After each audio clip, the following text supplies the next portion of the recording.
Yeah, Grizzly Man. Yeah, the story. Yeah, he was a failed actor. Like, he one of his big things was I think he was close to the part. Like, he almost got it, but he lost to Woody Harrelson. And I think that's what sent him over the edge. And Like, history commits. did you ever? Basically, it's a documentary called Grizzly Man, and it's this guy. It talks about his life, but yeah, Timothy Treadwell. But yeah, when you see him though, it makes sense. You're like, yeah, I could see him going out for a part that Woody Harrelson would have been considered for sure. But he just went nuts and started this. He had this love for bears and goes off into the woods. I mean, he had a love for nature, like, you know, like. But the problem was he had such a love, but there was that lack of respect of the apathy of nature. Whereas he thought they were accepting of him. If someone sees you as food, they're gonna treat you like food. Food, yeah. Especially when they know, like, these weren't animals that just grew up around humans and knew what a human versus what they were. Like, so these bears were probably the whole time thinking, this food it's probably been amusement this whole time. Like, get a load of this food. Get a load of this food here, this food talking here. And for years. Oh yeah, because he had one big problem that probably did not help him is that he had like a number of good gentle interactions with bears, like, you know, peaceful interactions. I mean, like, not that he could go up and hug them or anything like that. He would keep a safe distance, but he would get close enough for like the camera stuff to where, you know, trouble could eventually happen. And it wasn't even the bears that he was filming, but I think what happened, if I recall correctly, it was a different bear. Like, I think toward the very end of the film, you do see a bear that I think he's unfamiliar with. And I think that's the bear that ends up attacking and killing him and his girlfriend. Yeah, it's a wild movie. That's a Werner. It got recorded, isn't it? Yeah, documentary. Yeah, he got a hold of that recording, and it's an audio. I think they're gonna it's crazy. It's just audio, but yeah, they accidentally like recorded him getting eaten. It's crazy, but the whole overlooking thing is just this. You're seeing this guy that's kind of living in his own fantasy of, like, you know, he's talking to the animals, and the animals love me, and I love them, and we have a communication and a bond that no one else can understand. And then he dropped his guard, and then this bear just ate him, straight up ate him. But anyway, speaking of eating, our side stories episode, we're just going to talk about bears today, not toys. Oh man, the more you know. Speaking of toys, has anybody gotten any good hauls recently? Like, has anybody gotten just in the stores? Like, have they just bought something and been like, "Hey, cool, hadn't found this." Secret. Or now I have it. Oh, secret.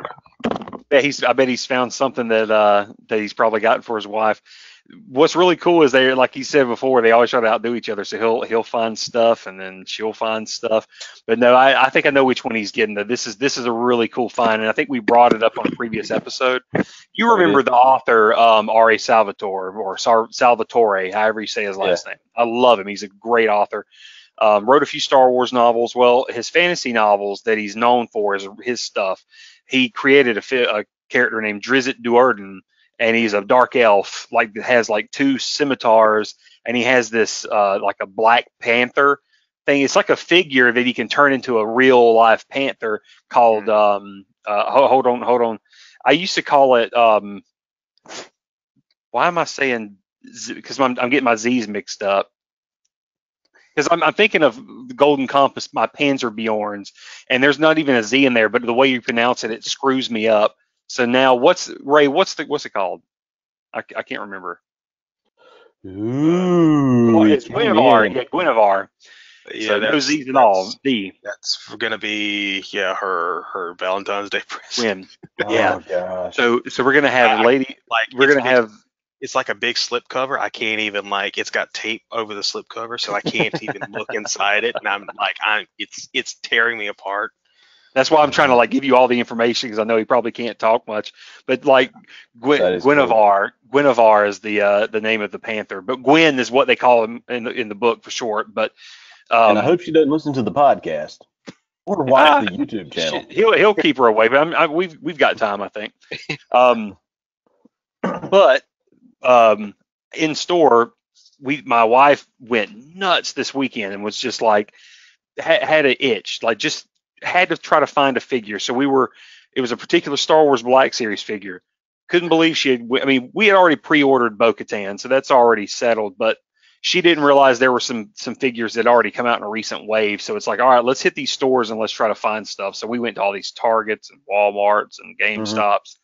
And so along the way, like, and what's funny is this isn't even me. This is her. This is her the entire. I mean, I'm just a gopher, but it's like she's commanding me to do all this stuff, and it's just cute because it's like I'm doing stuff that I wish I was getting paid to do. Like, go shop, go find these figures. So like we're going out to all these different stores and like running in and trying to find stuff. And the first thing that I go nuts over, and Ray, I think you already brought up that you had picked up, but I found the Cad Bane Black Series. Figure. That is cool. Yeah. So can't wait to. I can't wait to see how you set him up. One thing I really like is his hat. His hat's really cool. Like, it's removable. It comes off. Yeah. Oh, really? And you can tip it. Like, I like that you can kind of tilt it how you want. Like, you can have more relaxed, or you can have the more gunslinger type, like really low. Yeah, and he's got the booster packs on his legs too. Yep. Oh, that's sweet. Yeah, a little booster packs. Just like in so the that's really cartoon. cool. But then I don't know if I think we talked about this on the last episode, but we were looking around, and I actually saw this, but I was going to reserve and not get anything, and she's like, "Nah, let's get it. Got to get it." Found Quill. Oh. So hey, I was in Walmart again today, and I saw Moff Gideon and Grief Karga sitting on the. Did peg. you? Yeah. I have Moff Gideon pre-ordered. So wait, he's already out? Yeah, if he's there, you ought to grab him.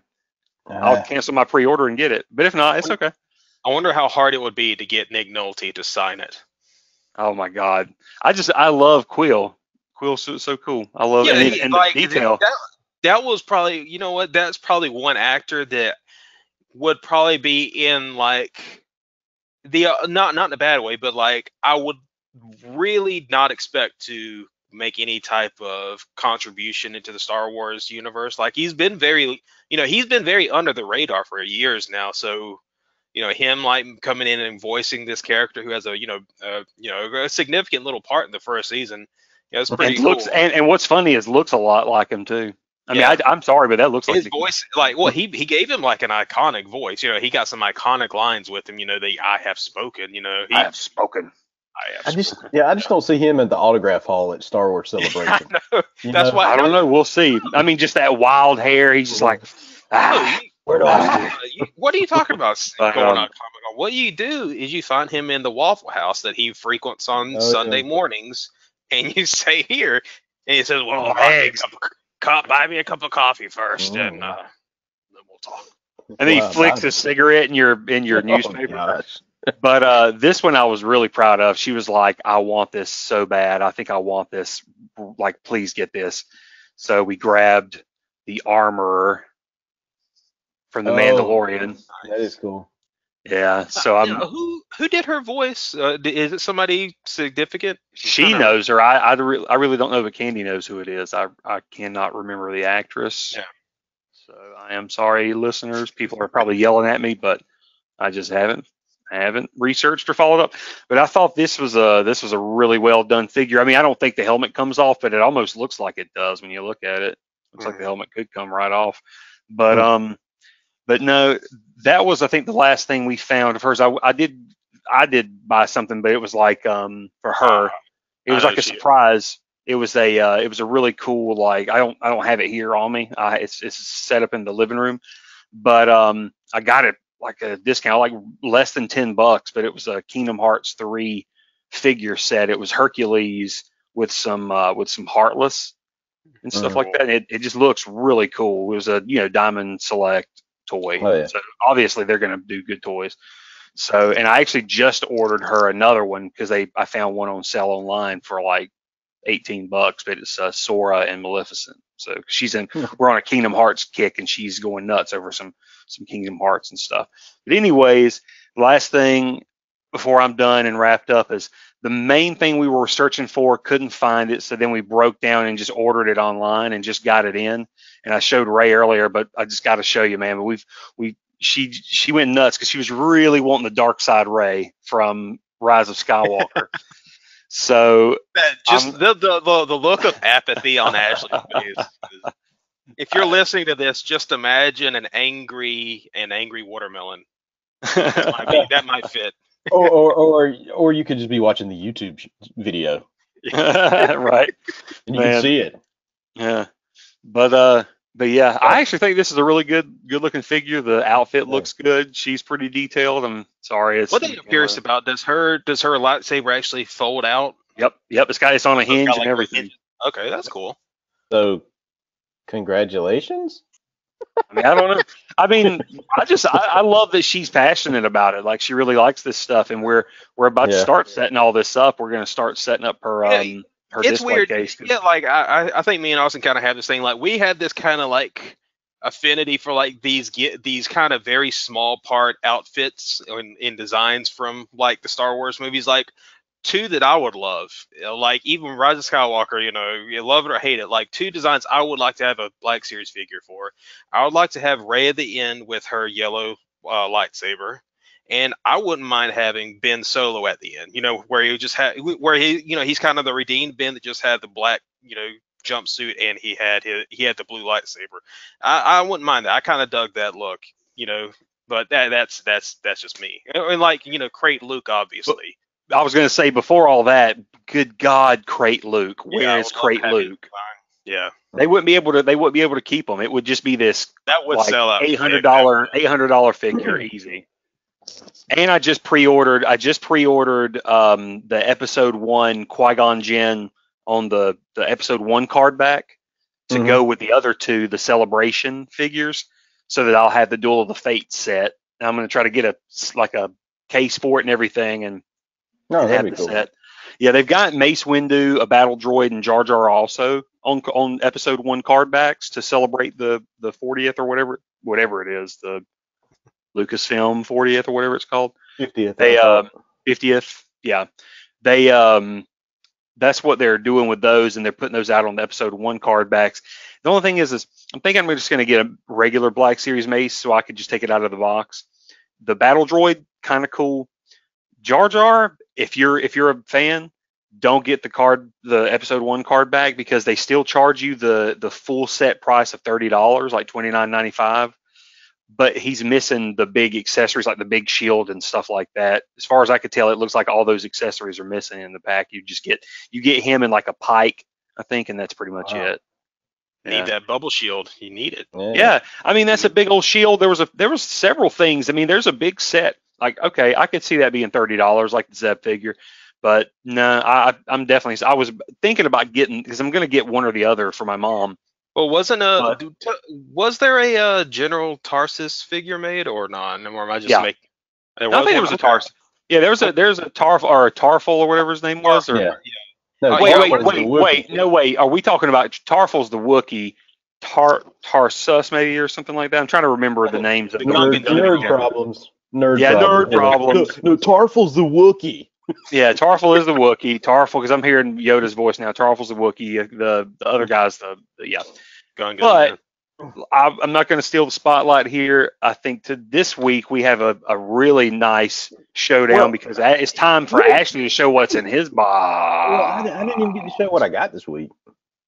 Or talk about you got some stuff. Oh, I thought y'all said nobody had anything. I got some stuff. Yeah. Well, I thought people said they didn't have anything. Well, some of the stuff I can't show. So I got McFarlane Toys DC Multiverse Red Sun Superman, which I've already done a review on DC Collector's YouTube channel. Nice. And I got the Dark Knight's Death Metal Batman. Again, already did the review. I've got the Nightwing, the New 52 Nightwing and Red Hood 2-pack from McFarlane Toys, which is sitting right there. If you can see that, if you see where I'm pointing.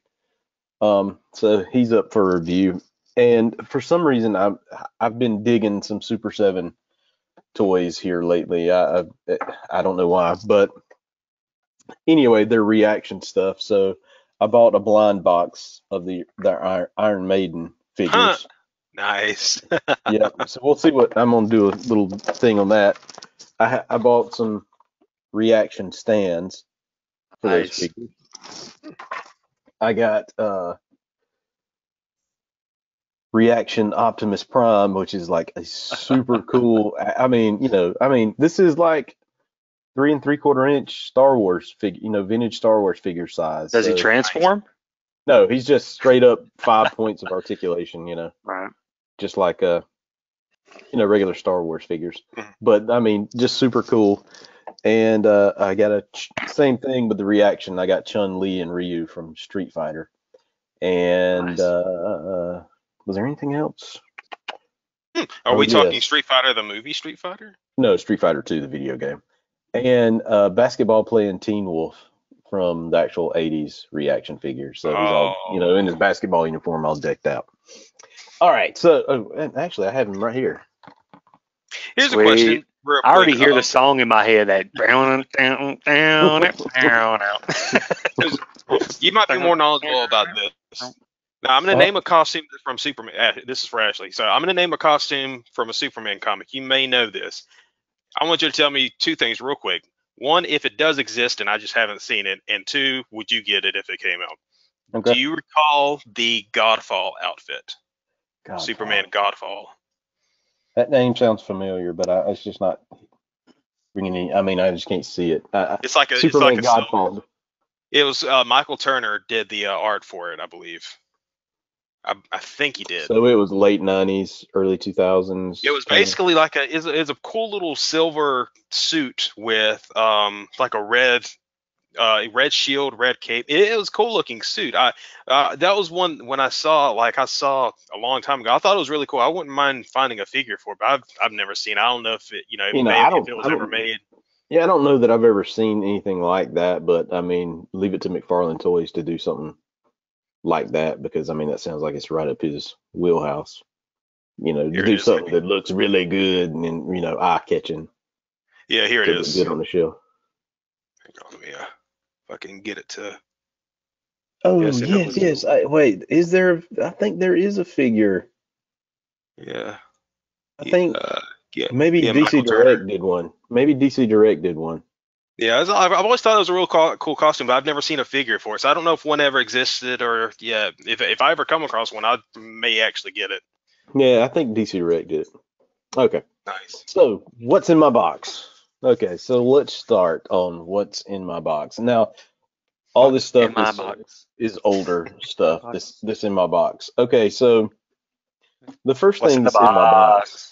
First thing in my box. And actually, I just found these not too long ago. My old He-Man figures. Right. That's Beastman. Yeah, Beastman. Yeah, Beastman. But the crazy thing is, when I found him, the legs were all jacked up, and I mean, he couldn't even stand up. He'd just do like a straight split when you tried to stand him up. He'd just collapse. So I had to go do some YouTubing and figuring out how some stuff works. And I bought a bag of these, which are these little bitty rubber bands. I mean, if you're not watching the YouTube channel, it's kind of hard to describe, but this fits in each leg and goes through their crotch to hold them up. And basically what happens is, like, heat over time, it's just a piece of rubber, so it just deteriorates, and boom, he's useless. Like half my He-Man had their legs broken off just because this piece just, disintegrated. So I had to do some YouTubing up to figure out how to put this in, and he was my first go, and he turned out pretty good. I mean, he actually stands, no problem. But Beastman. That sounds kind of similar to some of those old, like I think G.I. Joe and like the Mortal Kombat figures. They would have like little rubber bands holding like the torso part together.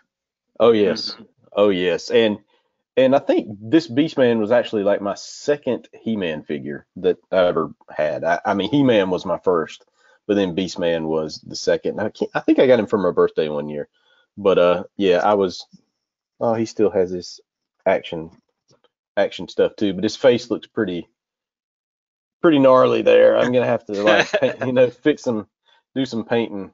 Was there ever Was there ever a tie-in line for the masterpiece of a film, He-Man, starring Dolph Lundgren and oh God, who played Skeletor? Was it oh God, No, it was Frank Frank Langella. Yeah, Frank Langella. so there were a few figures made from Oh that. wow. Some of the bad guys that were actually put in later waves of this, like Grizzlor and Courtney Cox was her character. no. But speaking of Super 7, they did put out 4 figures not too long ago of Dolph Lundgren He-Man, Nice. Skeletor, like he looks, and then that end of the movie Skeletor with the gold armor and all that kind of good stuff. And there was one other figure that they put out, and I can't remember. I think it was the hook hand guy. I can't remember his name.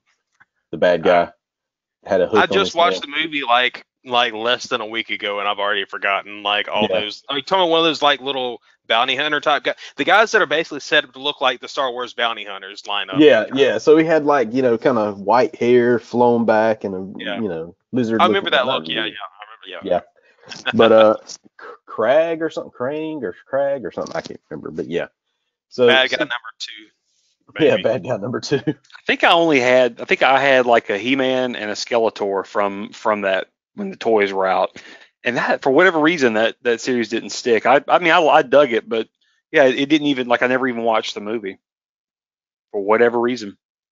So it's a Ninja Turtles was kind of like it took my interest. I mean, the thing is, the He-Man the movie is a weird product of its time, because especially like I went into it knowing the history of canon films before I finally watched it for the first time, and it's so strange how that got put together. Like, because canon films is just an insane story just to watch, like how this movie company rose and then just fizzled out. I think they even had the rights to Spider-Man at one time. Yep, for a small time. Yeah. Oh man, imagine if we had a Spider-Man movie starring Chuck Norris as Spider-Man. Oh my God. It would have been Michael. It would have been like Michael Dudikoff or something like that. It wouldn't have been. And it would have been like somebody. Wow, that's a deep cut name right there, Michael Dudikoff. American Ninja.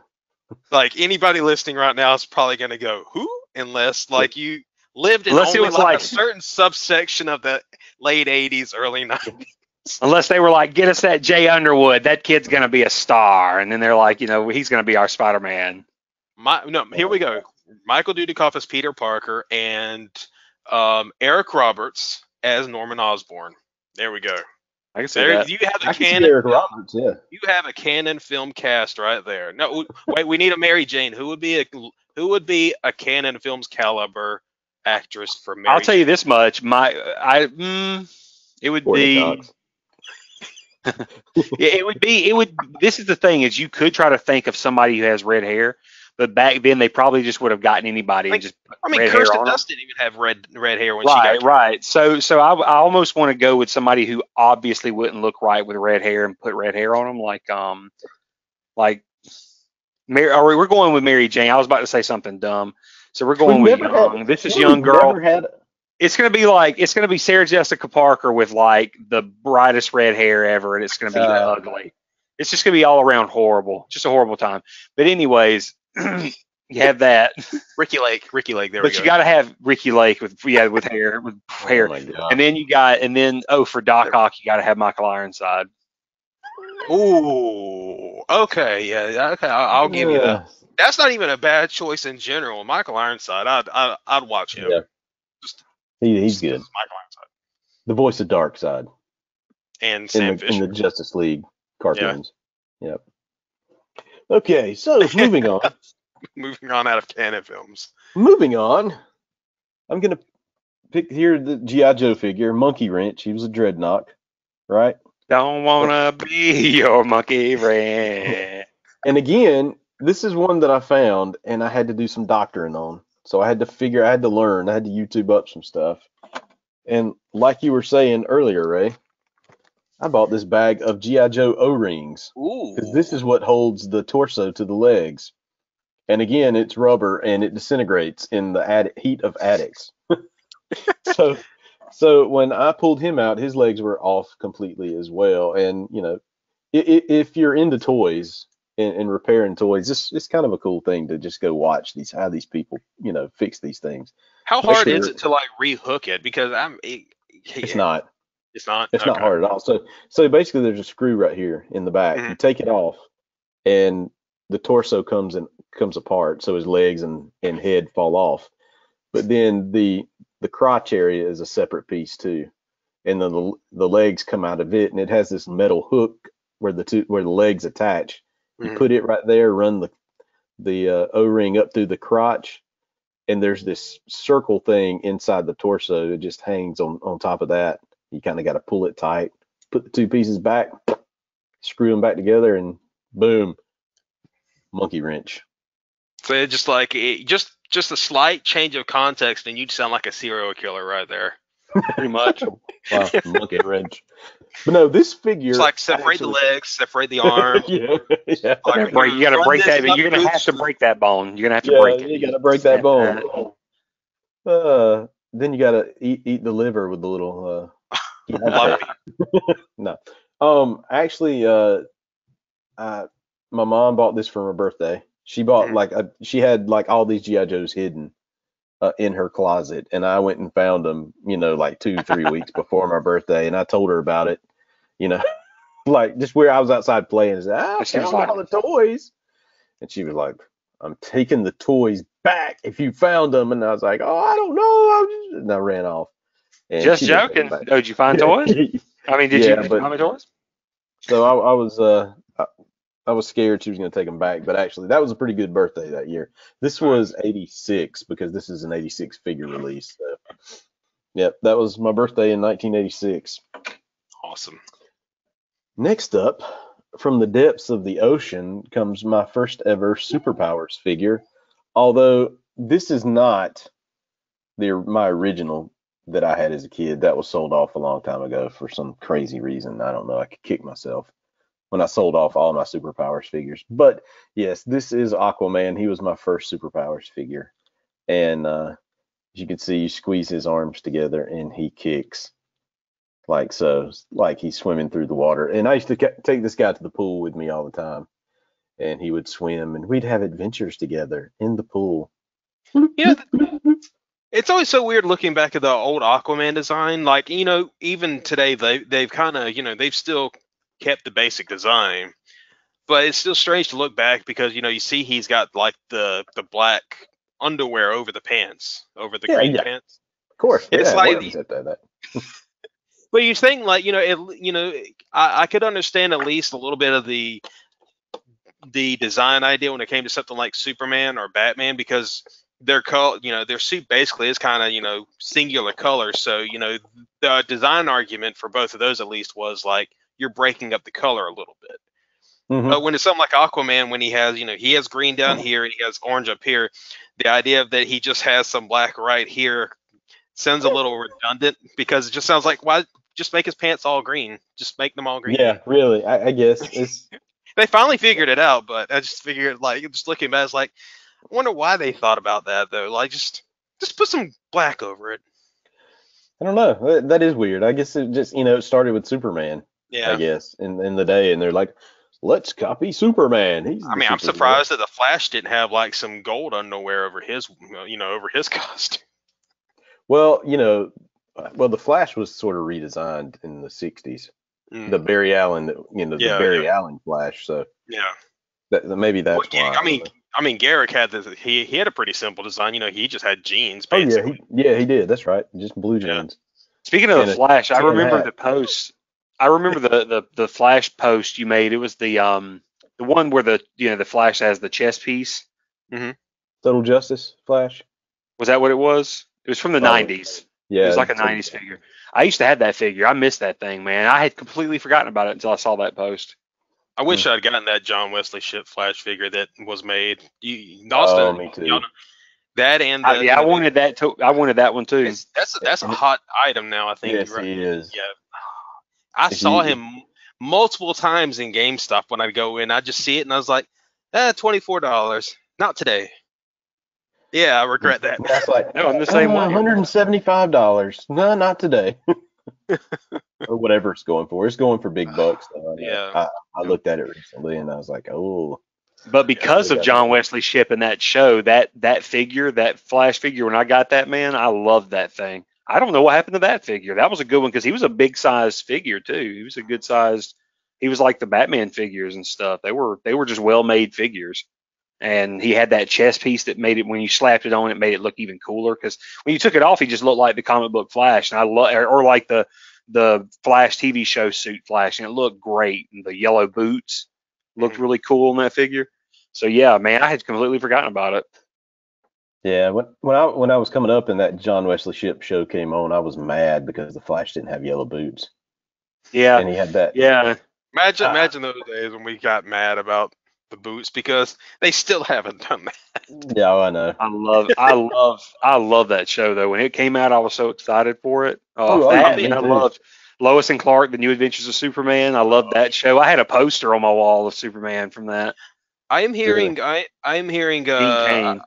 I haven't heard confirmation, but I have been hearing apparently that they are going to add the gold boots to the new season of the CW Flash this year. Oh, really? I've heard that. I don't know if it's confirmed, but I think like apparently like the guy who plays in Grant Gustin, I think he's been pushing for it. I think like with producers and designers like to try and kind of get, because a lot of the suit has gotten pretty accurate over the years. They got more and more closer to how it looks in the comics, and recently I'd say they've gotten the closest they've been. And I think all that's really left is just getting the boots.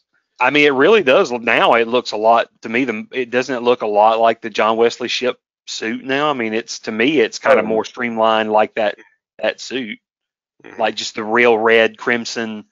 It doesn't look like because in the first few seasons, remember, it was more of a leather. It was more of a leather suit. Now it looks more like the Flash suit. But like he said, like once they slap those.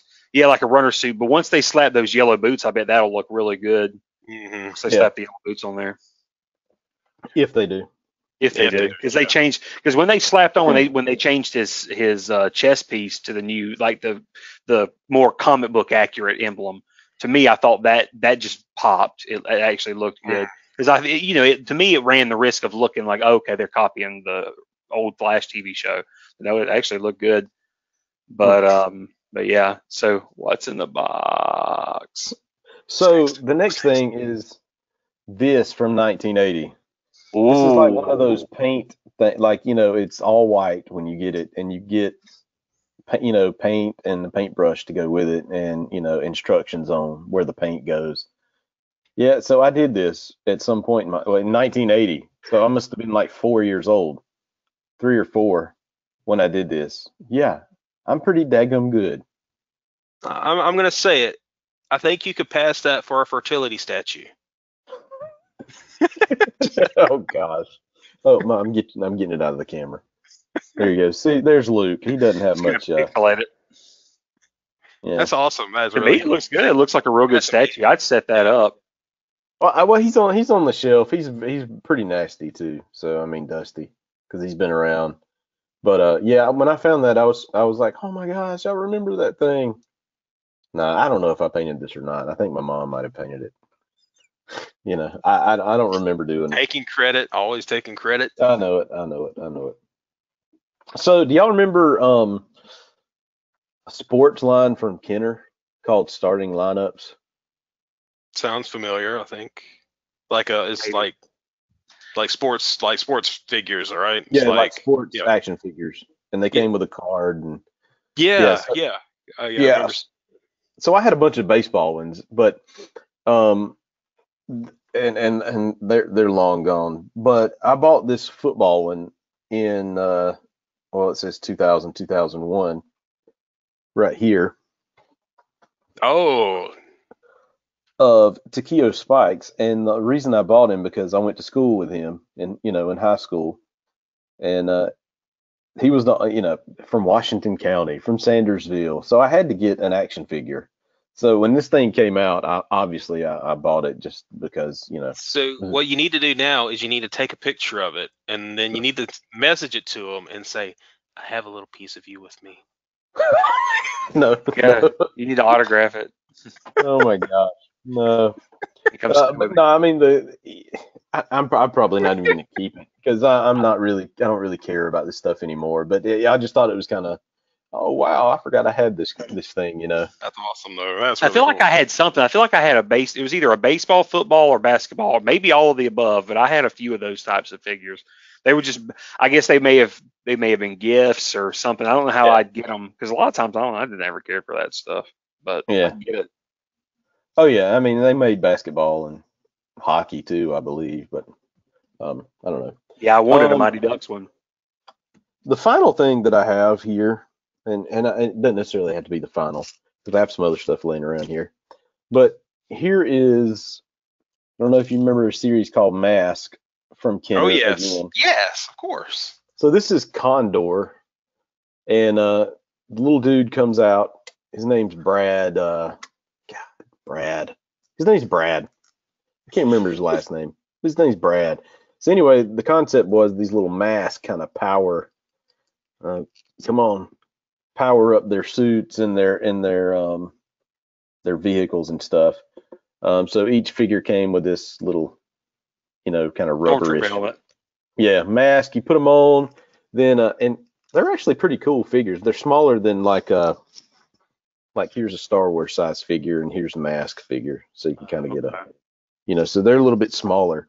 But I mean, the heads turn, the arms move up and down, and they also have knee joints too. So, they can do that. They can bend their knee. And then I can sit this guy in here and he can drive his little motorcycle. And when it's time to power up the motorcycle, it can say, and do some other stuff over here and turn into a helicopter. Whirly Bird. Yeah. I just That's thought this actually was, pretty dope. yeah, when I was a kid, I thought this was the coolest one because I used to like motorcycles because Street Hawk, probably the TV show, and and Airwolf being a helicopter, I was getting Street Hawk and Airwolf in one toy.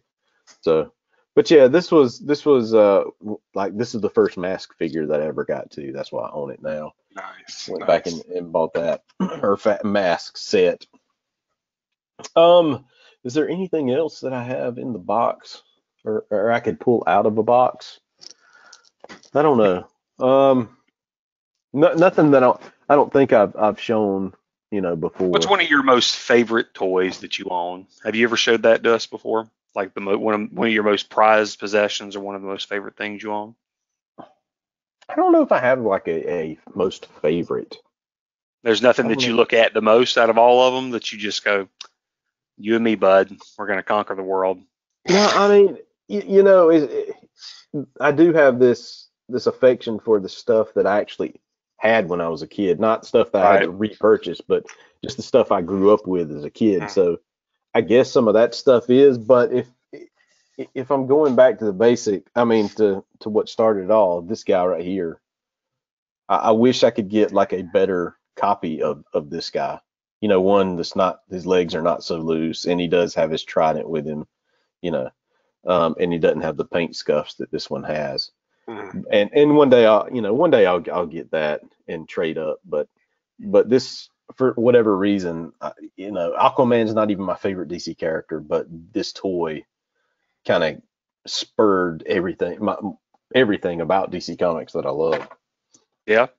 That's how I feel about the Superman figure. It's like that toy probably is kind of like or maybe it's the movie, like the first Superman movie, but it's sort of like all of that kind of planted that seed of the comic book world and the superpowers and all that Yeah, stuff. It's like if it wasn't for Superman, there wouldn't be a Batman, and then you wouldn't have yeah, your other people. So it was one of those things. I just love that toy. I just love the thought of flying, especially on top of that. Then you're super strong. I don't know. I just thought yeah. that was always really cool.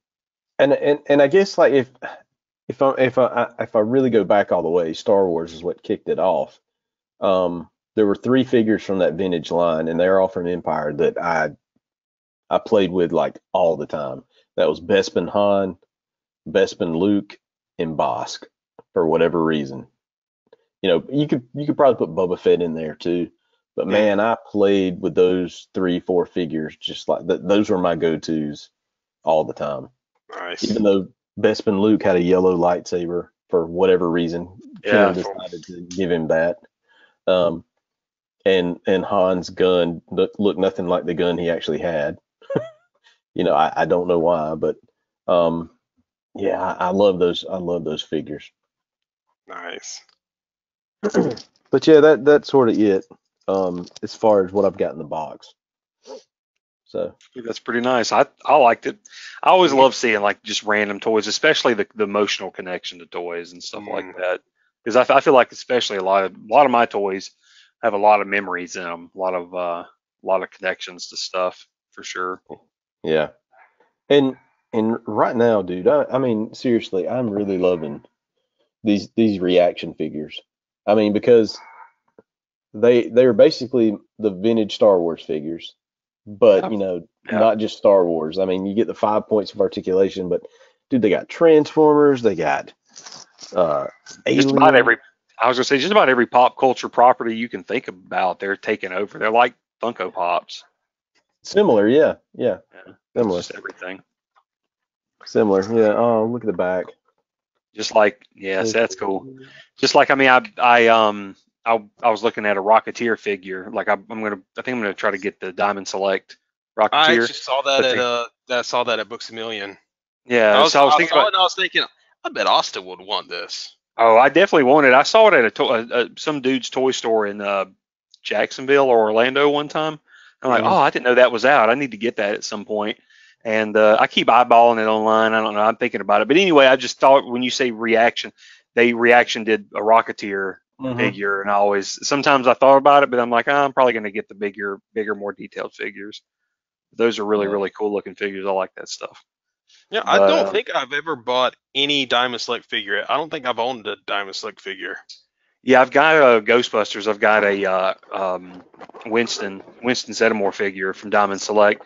Most of the Diamond Select, like those right there, are great. Most of the Diamond Select stuff that I own is the Star Trek ships. They do the Star Trek ships like I have up here and stuff, and they do really well made like Star Trek ships. They do figures. They're kind of like NECA. They remind me a lot of NECA. Well, tell me. Well, okay. This is about 10 pounds worth of plastic, literally. I mean, this thing it's huge. I might have. Okay, who did the line of Marvel figures? Now, this would be maybe early mid to mid 2000s. There was a line of Marvel figures they did, and all of them were like a bunch of points of articulation, like I think almost 30 points of articulation maybe. And they would come with like little background things where you could set them up on it. Because I bought a couple of them. I bought like at least, I think I bought 2 Spider-Men. Like one was based on the Amazing Fantasy 15 look.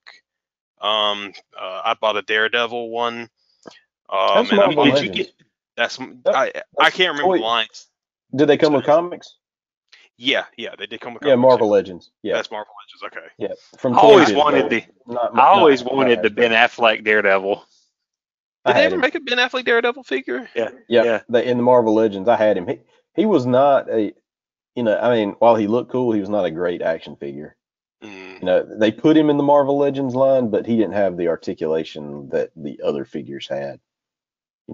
So it kind of bummed me out that he wasn't like the others, and he was a little bit shorter for some reason. I was like, I mean, I didn't have a problem with that design. I thought that was a pretty, especially for the time that, and with the with the budget they had, because they were basically like an underdog. That was an underdog movie, because I think they had a really low budget. I think it was around 30 million, less than 30 million, compared to something big like Spider-Man. I don't know. They had more of a budget than they had more budget than Deadpool did.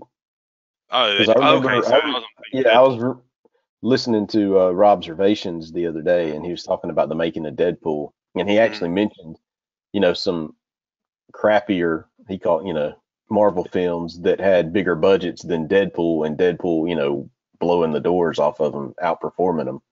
Oh yeah. I mean, the big problem with Daredevil was, I would say, the studio interference, because there was a 2-hour cut, and the 2-hour cut was so much better, because it makes so much stuff make sense in the film. Like, I never thought about it when I first watched the movie, but there was a big confrontation with Kingpin at the very end, and Mhm. after he beats Kingpin, all of a sudden the cops are coming, but you don't realize there was never any inciting moment in the story that showed why the cops would be coming for Kingpin. Yeah. Yeah, but if you watch the director's cut, you actually find out that, like, I think his lead, his little number two guy got kind of talked into confessing to, I think, the reporter or something like that. Basically, Ben Urich, yep. yeah, Ben, I think some basically that happened, and the cops found out that Wilson Fisk was the Kingpin, and they were coming to get him.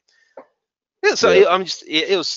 it's just so it shows what happens when you just like when you whittle down a movie that's supposed to be so much longer than it is just to fit under that 2 hour requirement.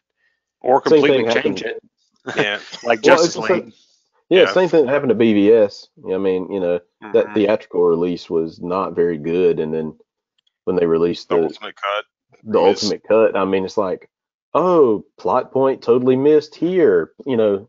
Added in. Oh, that's why Superman didn't notice that there was a bomb in the dude's wheelchair. And You know, speaking of, he was they're lead lined. he's remastering that again. He's doing the ultimate cut, but he's remastering it and Mhm. restoring it to its IMAX format. So Yeah, now I'm super excited about That's that. awesome. Yeah, yeah. yeah. A lot of good things happening in the DC universe. It's bubbling. It seems like it's bubbling up. The Wonder Woman 84 kind of knocked me back a little bit, but it was good enough. I'm fine. I'm Well, you got still like I can't wait for the Justice League recut and there's also the Suicide Squad coming up. and They Suicide they Squad. they Oh, I can't officially wait. announced the plot synopsis for the film. They put out the Yeah. official press release for it. It sounds really fun, like the way they kind of described it all.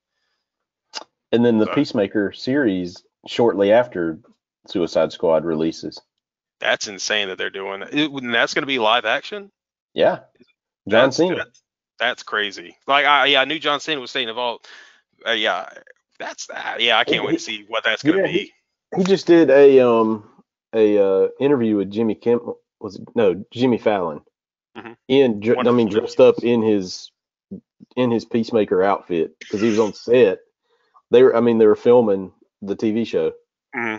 So Oh, yeah, that's awesome. yeah, Yeah, I'm very interested to see his character. Like the way I've heard, I think the way John Cena described him was like he's Captain America if Captain America was a dick, basically. yeah, pretty much. Yeah, Was just a complete he said jerk. a douchey Captain America. Yeah, yeah. Like that sounds pretty fun. I'm interested to see what Yeah, that's going to be.